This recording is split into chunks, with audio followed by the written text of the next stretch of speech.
Olá, sejam bem-vindos mais uma vez ao DA Esporte. Se você é novo por aqui, inscreva-se no canal, ative o sininho das notificações. Se puder, curta e compartilhe o nosso vídeo. Vamos a mais um vídeo aqui sobre a história das Copas do Mundo. E agora chegou a vez de falarmos da Copa do Mundo de 1950, a segunda Copa do Mundo realizada na América do Sul. E a primeira Copa do Mundo, a primeira edição de Copa do Mundo realizada no Brasil, né? E que teria um final um pouco triste aqui para nós aqui do Brasil. A Copa do Mundo de 1950, né? Ela não foi apenas um torneio de futebol, né? Ela marcou o renascimento da Copa do Mundo, né? Porque a Copa do Mundo ela teve um hiato, né? Devido à Segunda Guerra Mundial, né? E ela foi retomada após o período mais sombrio do século XX, né? Para o Brasil, né, a Copa do Mundo, que era o palco de um sonho, né, e se transformou num grande trauma nacional, né, inesquecível, né? A Copa do Mundo, assim, devido à Segunda Guerra Mundial, o mundo ficou 12 anos sem Copas do Mundo, né? Como eu disse, as edições de 1942 e 1946 foram canceladas.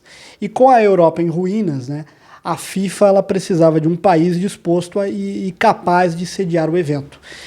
O Brasil ele se prontificou, ele se ofereceu a sediar a Copa do Mundo ainda em 1946, quando estava ali por terminar a Segunda Guerra Mundial, com a condição de que o torneio ocorresse em 1950, para que desse tempo para que o Brasil construísse estádios, incluindo o gigante Maracanã. E aí a FIFA aceitou, o Brasil foi a única candidatura firme que salvou aí o prestígio da competição mundial aí da FIFA. Então, teríamos a Copa do Mundo retomando em 1950. O formato da competição foi um formato único, que nunca mais foi repetido, né? Não houve uma final, né? Não houve uma final direta. Muita gente lembra, muita gente sabe que o jogo do título, né, foi Brasil e Uruguai. Mas não foi uma final, não foi uma final entre Brasil e Uruguai. Na verdade, o torneio ele foi disputado, ele teve um sistema de fase de grupos, com 13 seleções que foram divididas em 4 grupos. Alguns grupos até ficaram incompletos devido a desistências de última hora, né? E a fase decisiva foi um quadrangular final, onde os vencedores de cada grupo se enfrentavam em um quadrangular final, e quem somasse mais pontos seria o campeão. As 13 seleções,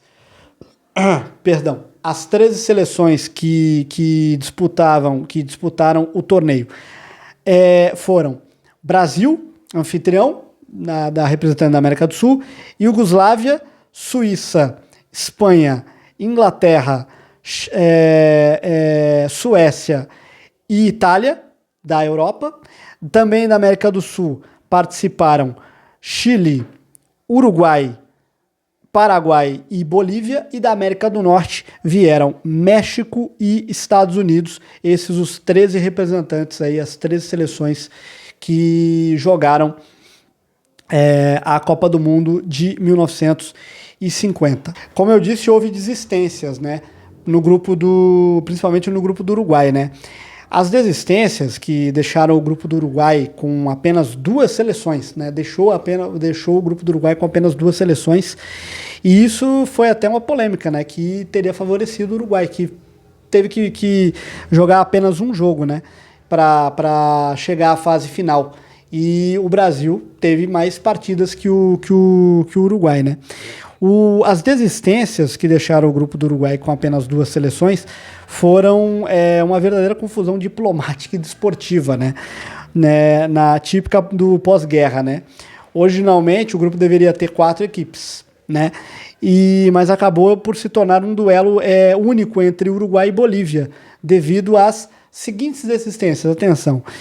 A Escócia tinha direito à vaga por ter sido campeã da British Rugby Championship, ficando atrás da Inglaterra. No entanto, a Federação Escocesa de Futebol ela tinha declarado orgulhosamente que só aceitaria ir ao Brasil se fosse a campeã do Reino Unido.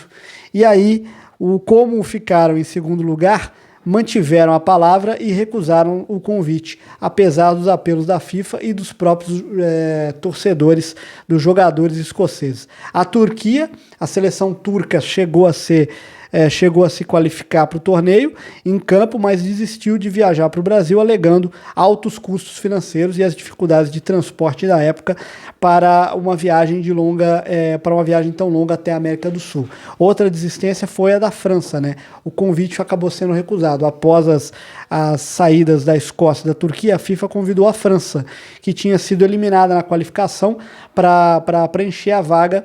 A França inicialmente aceitou, mas quando viu o calendário que exigia viagens de milhares de quilômetros entre as cidades sedes brasileiras, com poucos dias de descanso, exigiu mudanças.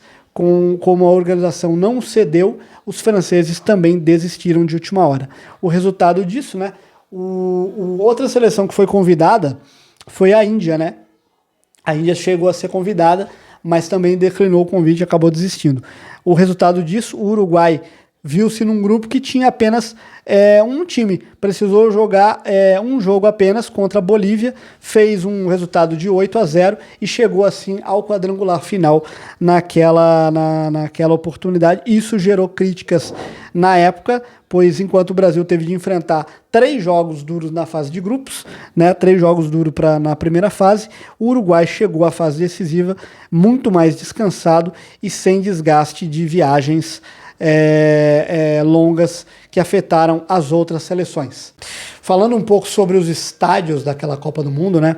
A Copa do Mundo de 1950 foi realizada em apenas 6 estádios espalhados por 6 cidades brasileiras. O planejamento foi focado principalmente no eixo Rio-São Paulo, mas houve também um esforço de levar o Mundial para as outras regiões do Brasil, como o Sul e o Nordeste, né, e a região ali de Minas Gerais, a cidade de Minas Gerais.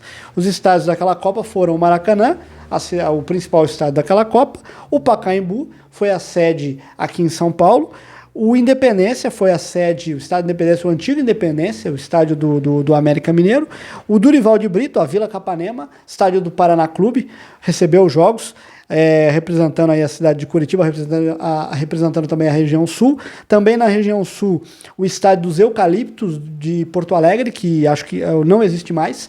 E a Ilha do Retiro foi o único estádio da região nordeste que recebeu jogos da Copa do Mundo. E curiosidades assim dos estádios, né, que receberam a Copa do Mundo, né? Houve um isolamento aí da Ilha do Retiro, né? A Ilha do Retiro, originalmente, ela ia receber o grupo do Uruguai, que deveria ter jogos em Recife e Porto Alegre. Com as desistências da França, e da Escócia e da Turquia, a sede de Recife quase ficou sem partidas. E aí foi salva por um jogo entre Chile e Estados Unidos, né?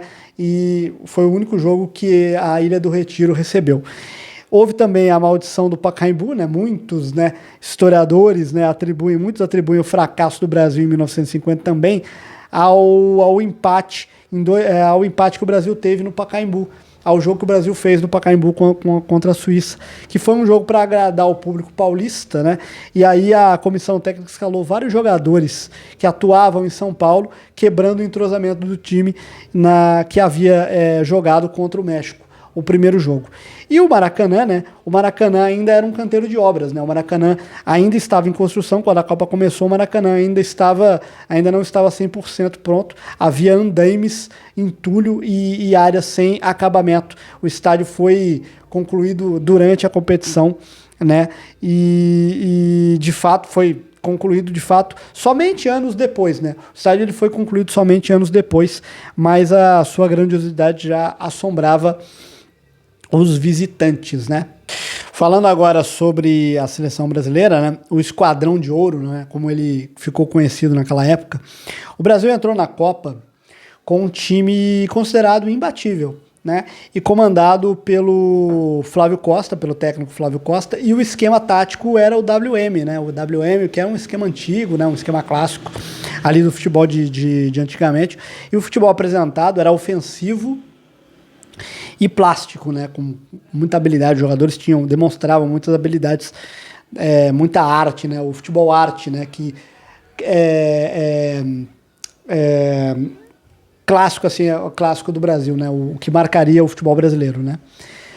Os destaques individuais daquela seleção: o Ademir de Menezes, artilheiro daquela Copa, com 9 gols, ou 8, né? Dependendo da fonte histórica. O Jair da Rosa Pinto, um finalizador nato, com um chute potente. Jair da Rosa Pinto foi ídolo do Palmeiras, né? E o Zizinho, né? O Zizinho, que era o mestre do meio-campo, considerado por Pelé como o melhor jogador que ele viu jogar. O Zizinho muitas vezes é esquecido em listas de melhores, até listas mundiais, assim, dos melhores de todos os tempos. Muita gente no Brasil pensa só em Pelé e Garrincha, mas o Zizinho também jogou muita bola ali na década de 50. Falando sobre a campanha da seleção brasileira, né? O Brasil, ele foi um rolo compressor, né, naquela Copa do Mundo, né? O Brasil, ele jogou quase todas as suas partidas no Maracanã, exceto uma em São Paulo, transformando o estádio em um templo, né, de celebração, né, antecipada, né? O Brasil venceu o México por 4-0, uma estreia tranquila para dar confiança. Depois um empate em 2-2 com a Suíça. Esse tropeço da campanha, o jogo do Pacaembu foi considerado... esse jogo do Pacaembu, assim, foi considerado um erro, assim, pela Comissão Técnica do Brasil, porque o técnico, para agradar o público de São Paulo, ele mudou o time e colocou muitos jogadores paulistas, assim, para agradar o público local. E aí a seleção sentiu a falta de entrosamento.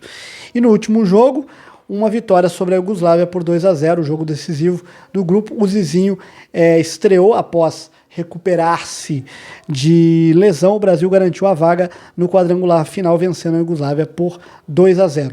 O quadrangular final, né, o Brasil bateu a Suécia por 7-1, com uma exibição de gala aí do Ademir de Menezes. Ademir de Menezes marcou 4 gols e a imprensa mundial declarou o Brasil jogava o futebol do futuro.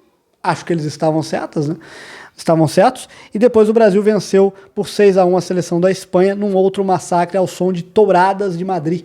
Touradas em Madrid, cantado por 150 mil pessoas. O Brasil parecia imparável, a confiança era total, era tão alta que os jornais já imprimiam, né, ali manchetes: o Brasil campeão. E a campanha do Uruguai, né? A campanha do Uruguai, o Uruguai teve um caminho mais curto, né? E teve um caminho mais curto, mas tortuoso até a final daquela Copa, né? Na fase de grupos, devido às desistências no seu grupo, o Uruguai jogou apenas uma partida na primeira fase contra a Bolívia, venceu por 8-0, um massacre, né, no primeiro jogo, lá em Belo Horizonte. O quadrangular final, o Uruguai empatou com a Espanha em 2-2. O Uruguai estiveram a perder e só conseguiram o empate ali faltando 15 minutos para acabar o jogo, né? Com um gol do Obdúlio Varela. E depois um jogo contra a Suécia. Mais uma vez, o Brasil, mais uma vez, o Uruguai começou a perder e a Suécia vencia por 2-1, mas ali por volta dos 75 minutos, ali dos 30 minutos do segundo tempo, o Minguez marcou 2 gols rápidos para virar o jogo e o Uruguai saiu vencedor daquela partida. E agora chegamos ao Maracanaço, né, ao episódio mais triste, né, que marcou todo mundo. Ao chegar na última partida, né, os números eram amplamente favoráveis ao Brasil, né? O Brasil tinha 13 gols marcados e apenas 2 sofridos. No quadrangular precisava apenas do empate. E o Uruguai, ele tinha 5 gols marcados e 4 sofridos. No quadrangular precisava obrigatoriamente da vitória. E aí, enquanto o Brasil ele vivia um clima de carnaval, né, e antecipado, com políticos a fazerem discursos de vitória antes do apito inicial, né, o capitão uruguaio, né, o Obdúlio Varela, ele recolhia os jornais brasileiros que davam o Brasil como campeão e usava-os como para motivar os seus companheiros, né, dizendo: não pensem em toda essa gente, não olhem para cima. O jogo joga-se lá embaixo.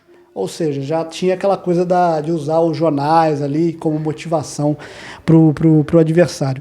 O resultado, como sabemos, foi a vitória do Uruguai, com gols do Schiaffino e do Didia, né? Enquanto selando aí a maior reviravolta da história das Copas, né?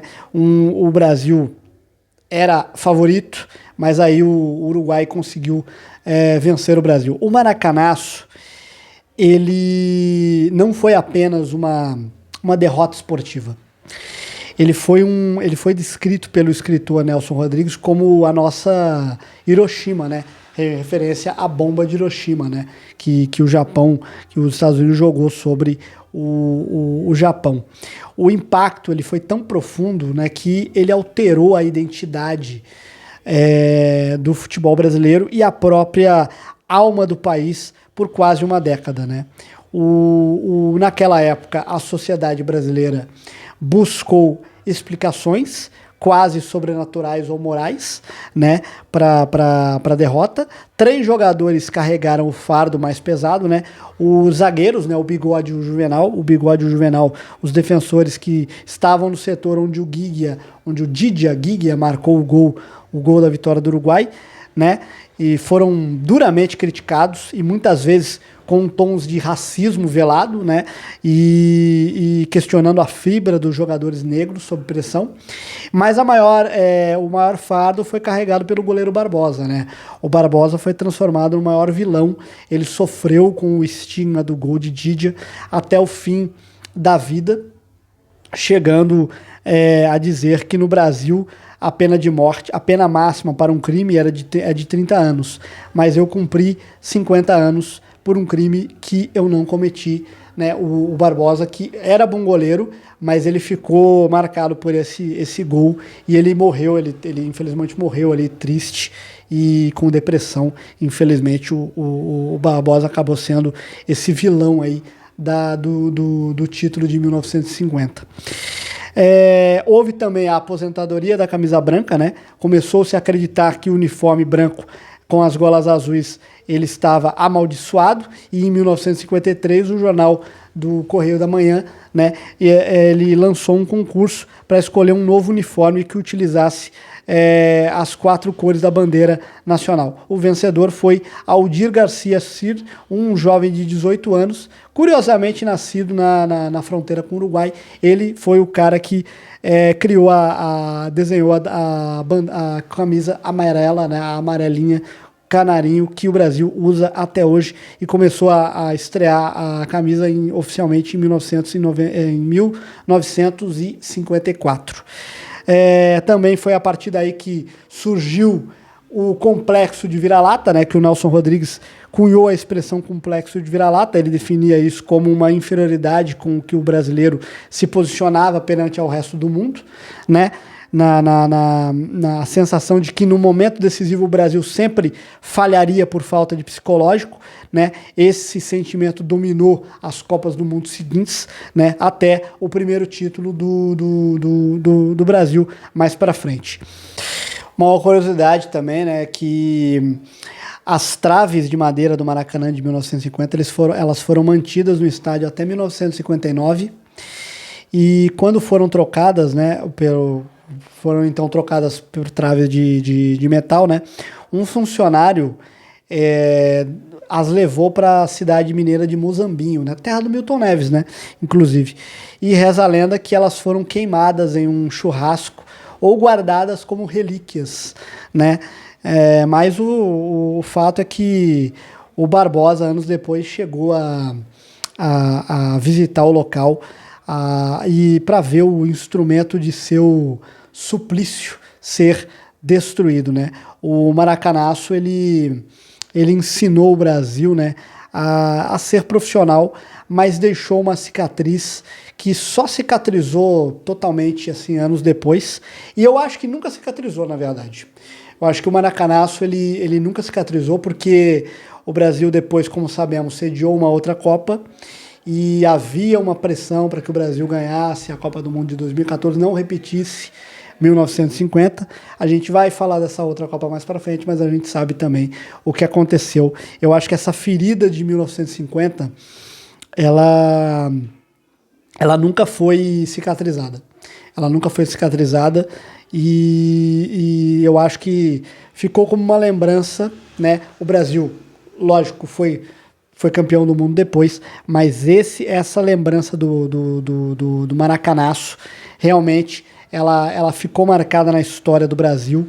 E, cara, eu acho que o Brasil nunca se curou do Maracanaço, nunca se curou do trauma do Maracanaço e talvez nunca se cure. Umas curiosidades rápidas, né? Uma curiosidade rápida da Copa do Mundo. Na Copa do Mundo de 50 teve uma zebra histórica, considerada a maior zebra da história das Copas, né? Que foi a zebra da vitória dos Estados Unidos sobre a Inglaterra, né? A Inglaterra se achava dona do futebol, estreou em Copas do Mundo e foi derrotada pelos amadores dos Estados Unidos.